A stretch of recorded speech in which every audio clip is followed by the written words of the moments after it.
Bonjour à toutes et à tous, c'est Alexis Creep et aujourd'hui on se retrouve pour une nouvelle vidéo. Aujourd'hui je vais vous présenter comment trouver le Goryo sur Phasmophobia, c'est-à-dire les pouvoirs cachés du Goryo, comment fonctionne le Goryo, ainsi que potentiellement des preuves obligatoires concernant ce fantôme. Bien sûr, il y aura d'autres tutos sur Phasmophobia qui vont sortir au fur et à mesure des vidéos à venir pour plus tard. Vous aurez d'autres tutos pour voir comment je vais vous présenter certains fantômes. Donc voilà, ça c'est le premier tuto que vous allez voir comment trouver le Goryo. Vous allez avoir toutes les informations, une grande partie, pour le trouver. En tout cas aussi, je fais en parallèle des lives sur Twitch, donc n'hésitez pas, c'est dans la description. Je live tous les vendredis et samedis à 21h, sauf s'il y a des jours fériés ou des vacances. Dans ce cas, il y aura d'autres jours de live, c'est dans la description, c'est la chaîne Twitch, donc n'hésitez pas à aller checker. En tout cas, on se retrouve tout de suite dans une game, quand dans une game où j'ai un Goryo. A tout de suite. Pour commencer, le Goryo possède les trois preuves suivantes. Il possède l'EMF niveau 5, les empreintes digitales ainsi que les projecteurs DOTS. A savoir que le Goryo a obligatoirement les DOTS, c'est-à-dire que c'est une preuve obligatoire pour le Goryo, puisque son pouvoir, un des pouvoirs du Goryo, est tout simplement assigné aux DOTS. Donc c'est pour ça que cette preuve-là, peu importe le nombre de preuves que vous aurez, elle sera obligatoirement présente. C'est-à-dire que si vous, vous réglez votre nombre de preuves à 1, le Goryo vous mettra, quoi qu'il arrive, les empreintes, les projecteurs DOTS, autant pour moi, non, c'est pas les empreintes, c'est les projecteurs DOTS, il vous les mettra, quoi qu'il arrive. Peu importe le nombre de preuves, c'est-à-dire supérieur à 0, voilà, sauf 0, parce que voilà, s'il n'y a pas de preuve, il ne vous mettra pas de preuves. Voilà, ça c'est la première chose à savoir sur le Goryo, DOTS obligatoire. Donc si vous êtes en démence, donc c'est-à-dire qu'avec une preuve et que le fantôme vous apporte le MF5, dans ce cas-là, vous pourriez rayer le Goryo puisque il mettra, quoi qu'il arrive, la preuve des DOTS. Voilà, ça c'est une première chose à savoir sur le Goryo, preuve obligatoire, les projecteurs DOTS. Aussi, le Goryo est un fantôme qui ne se baladera jamais très loin de sa salle. Comme vous pouvez le voir quand on va dans le bouquin, où il est là, le Goryo, il nous explique ça. Seul regarder à travers une caméra permet de voir un Goryo passer dans le champ d'un projecteur DOTS. Force 1, Goryo ne se montre habituellement qu'à travers une caméra lorsqu'il n'y a personne à proximité. Faiblesse, il ne se déplace jamais très loin lors du lieu de décès. En gros, c'est simple, ils veulent dire que le Goryo, il ne se baladera pas très loin de sa salle, c'est-à-dire à un rayon de 5 mètres, au moins maximum. Ça, c'est une chose à savoir. Donc si vous voyez que là, le Goryo, là, le fantôme, il est dans cette pièce. Actuellement, si vous voyez que le fantôme se déplace jusque-là, c'est que c'est sûr que c'est pas un Goryo. Sauf s'il vous fait un event paranormal, parce que si le fantôme fait un event paranormal, eh bien, il va tout simplement se TP sur vous. Donc là, il sera là. Mais voilà, si jamais le fantôme, vous le voyez ici, et que d'un coup, il se déplace juste là, jusque dans la cuisine, par exemple, dans la salle à manger, dans la Tanglewood, alors qu'il est dans la chambre ici, là, par contre, dans ce cas-là, vous pouvez vous dire qu'il y a de fortes chances que ce soit pas un Goryo. Le Goryo ne se déplacera pas très loin de sa salle favorite. Voilà. Une chose à savoir aussi, le Goryo ne changera jamais de pièce favorite. Voilà, ça c'est une chose à savoir, le Goryo ne changera pas de pièce. C'est-à-dire que si vous réglez dans la difficulté custom, bien sûr, le changement de pièce dans le jeu, le Goryo ne changera jamais de pièce. C'est-à-dire que si le fantôme change de pièce, dans ce cas-là, ce n'est pas un Goryo. Le Goryo ne changera pas de pièce, sa pièce favorite restera la même. Donc là, sa pièce favorite, c'est la chambre, ça restera la même pièce. Voilà, c'est bon à savoir. C'est une chose aussi à savoir. Si vous voyez que le fantôme change de pièce, par exemple, qu'il va au couloir ou dans la salle de bain juste à côté, vous pouvez, il y a de fortes chances de rayer le Goryo, parce que des fois il y a des bugs avec Phasmo, on sait jamais, voilà. Le Goryo ne changera jamais de pièce. Voilà. Le Goryo, au niveau de la chasse, il chassera comme la plupart des fantômes, c'est-à-dire qu'il chassera à partir de 50% de santé mentale. Voilà, ça, donc la moyenne, hein. Donc si vous êtes en solo, ça prendra en compte votre santé mentale. Si vous êtes en multijoueur, ça prendra en compte la moyenne de tous les joueurs, donc la santé mentale moyenne de tous les joueurs. Voilà, donc il chassera à partir de 50% de santé mentale. Pas au-dessus, bon, il peut en dessous, parce que voilà, si vous êtes à 40-45, il pourra chasser au-dessus, mais pas au-dessus. Voilà, donc si vous voyez qu'il chasse au-dessus de 50, c'est pas un Goryo. Ça, c'est la plupart des fantômes. Le Goryo également, ça, c'est la plupart des fantômes.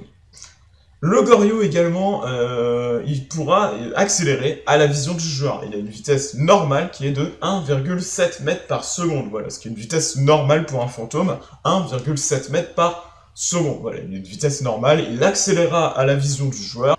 Voilà, donc le Goryo, vous ne pouvez pas le trouver pendant la chasse, ça c'est impossible, hein, parce qu'il aura une vitesse normale, il accélérera à la vision du joueur, il chassera à 50% de santé mentale. Bref, ce n'est pas le moyen pour trouver ce n'est pas le meilleur moyen pour trouver le Goryo. En tout cas, hein, le Goryo, c'est pas du tout le meilleur moyen pour le trouver, c'est pas du tout la chasse.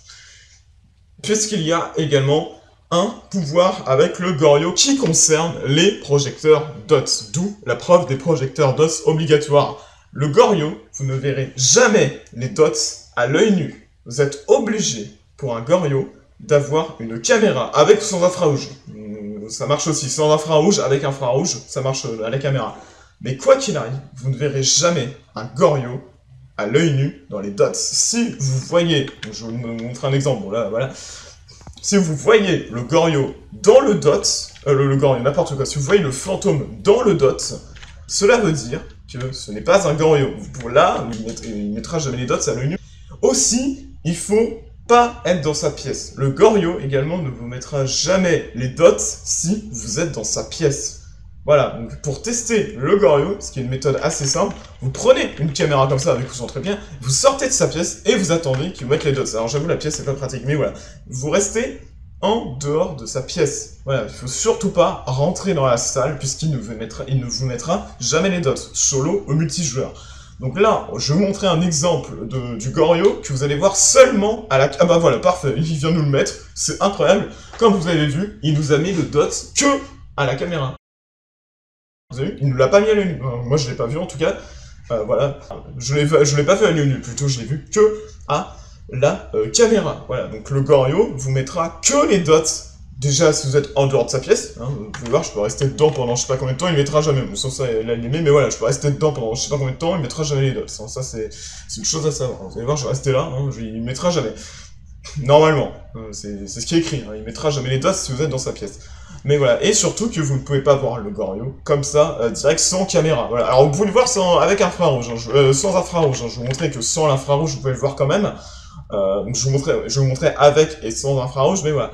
Vous pouvez voir que c'est possible de voir le Goryo et la caméra sans infrarouge. Donc voilà, avec ou sans infrarouge, ça change pas. C'est vraiment à l'œil nu que vous pouvez pas le voir. Il faut obligatoirement une caméra pour le voir les dots. C'est comme ça que vous faites pour trouver le Goryo. Voilà.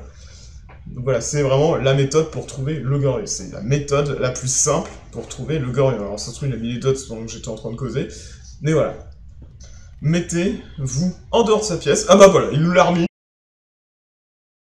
Il nous a mis les dots que à la caméra, on l'a vu, sans infrarouge et avec infrarouge, mais pas à l'œil nu. Vous avez bien vu les deux fois, il n'a pas mis les dots à l'œil nu. Donc voilà, ça c'est vraiment une chose à savoir sur le Goryo. Donc voilà, c'est comment trouver le Goryo. C'est un peu court, c'est vrai, parce qu'il n'y a pas grand chose à dire sur le Goryo. Parce que voilà, c'est pas un fantôme qui a des trucs spéciaux en chasse. Voilà, son pouvoir c'est vraiment avec les dots et le fait qu'il puisse pas sortir de sa pièce. Donc si vraiment vous êtes sans preuve, ça c'est une astuce aussi. Si vous jouez sans preuve, faites tester le Goryo. Déjà, si vous voyez qu'il change de pièce, il y a de grandes chances que ce soit pas un Goryo. Mais mettez du sel à côté de sa pièce et très loin de sa pièce pour voir dans quel bout de sel il va marcher. Parce que si vous voyez qu'il marche dans le sel que vous avez mis à l'autre bout de sa pièce, à l'autre bout de la map dans sa pièce, par exemple, je reprends l'exemple de Tanglewood, vous mettez du sel ici, vous en mettez là, sa pièce est ici, hein, et qui marche dans le sel là-bas sans even, sans rien, il y a très peu de chances que ce soit un Goryo. Mais vraiment, le rayon du Goryo est très serré. Hein. C'est vraiment 5 mètres, 5-6 mètres. Hein. Vraiment, c'est pas grand-chose. 5-6 mètres, c'est quoi? C'est à peu près ça. Je sais pas combien c'est, mais voilà, c'est très peu. Donc voilà. Donc, maintenant, vous avez les astuces comment trouver un Goryo. Voilà, que ce soit sans preuve, avec une preuve. Si vous êtes en démence, par exemple, vous avez qu'une seule preuve. Déjà, comme je l'ai dit, il y aura la preuve obligatoire des dots. Et surtout que vous ne pourrez pas avoir d'autres preuves si vous êtes en une preuve de la part du Goryo. Voilà. Vous ne pouvez pas avoir de MS5 ou empreinte digitale comme seule preuve du Goryo. Il mettra quoi qu'il arrive les dots. Voilà, ça j'insiste bien là-dessus parce que je sais qu'il y en a, j'ai déjà entendu des gens en mode « Ouais, il m'a mis le MS5 en démence, donc avec une preuve, et j'ai eu un Goryo. » C'est impossible, c'est impossible. C'est pas possible. Non, ça c'est des mythes, hein, faites pas confiance. En une preuve, ça sera ça. Voilà, c'est obligatoirement ça. Voilà. Ça sera pas ça, ni ça. Voilà, c'est pas possible. C'est forcément les dots. C'est une preuve obligatoire. C'est vraiment obligé que le Goryo ait les dots. Obligé. Voilà, j'insiste bien là-dessus. Hein. Vous ne pouvez pas avoir une autre preuve que les dots en démence avec le Goryo. Voilà. Mais voilà, en tout cas, j'espère quand même que ce petit tuto sur comment trouver un Goryo vous aura plu. Voilà, on se retrouvera très bientôt pour d'autres tutos sur d'autres fantômes à trouver, bien sûr. En tout cas, si ce tuto pour trouver le Goryo vous aura plu, je vous invite à vous abonner à la chaîne, à liker, commenter la vidéo, parce que si vous avez des questions, je vous répondrai bien sûr dans les commentaires, et ainsi que me suivre sur la chaîne Twitch qui se trouve dans la description, bien sûr. En tout cas, on se retrouve très bientôt pour une nouvelle vidéo. Sur ce, les amis, c'était XCrypt. Sur ce, salut à tous!